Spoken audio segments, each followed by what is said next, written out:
Assalamualaikum warahmatullahi wabarakatuh. Perkenalkan, nama saya M. Raffi Fajra dengan NIM C0 dan 023011.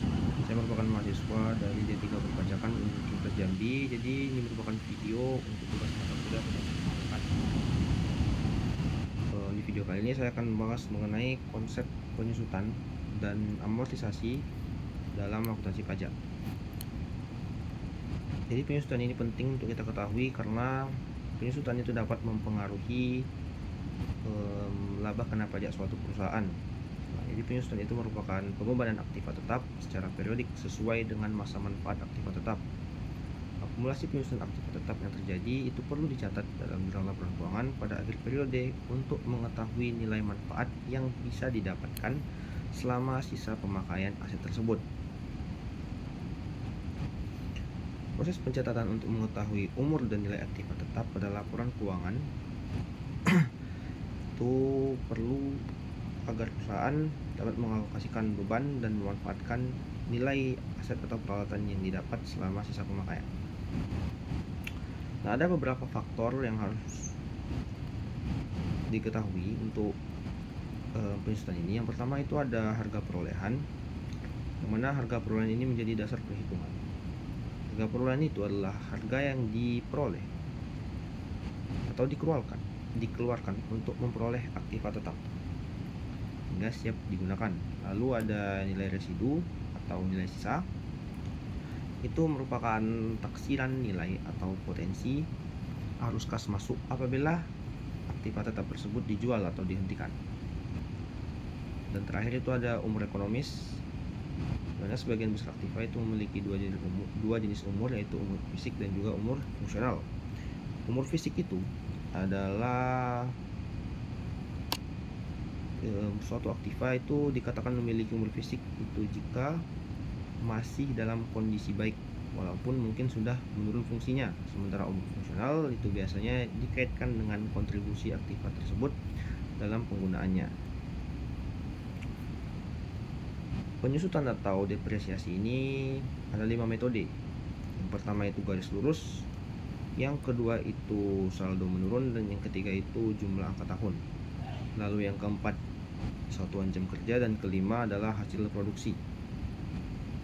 Tapi dalam perpajakan itu penyusutan ini kan diatur dalam pasal 11 Undang-Undang PPH.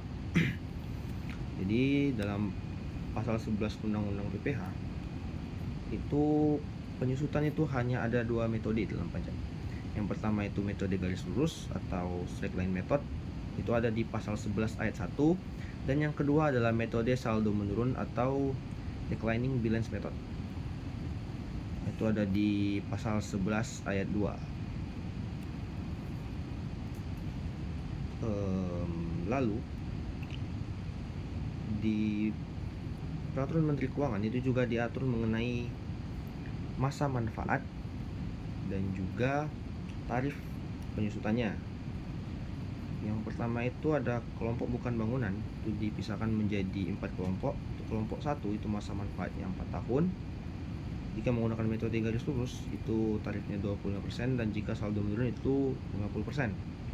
Lalu ada kelompok 2 itu masa manfaatnya 8 tahun. Jika menggunakan garis lurus itu tarifnya 12,5%, dan apabila menggunakan saldo menurun itu ada tarifnya 25%.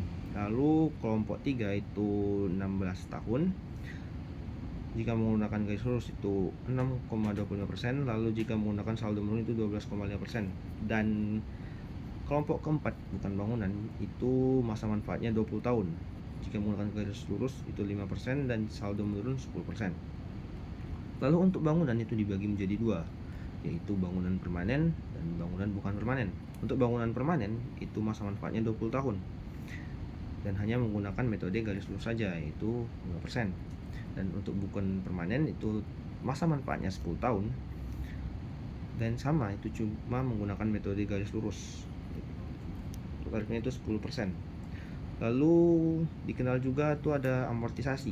Jadi bedanya antara penyusutan dan amortisasi, itu penyusutan itu aset tetap berwujud, sedangkan amortisasi ini aset tak berwujud ya.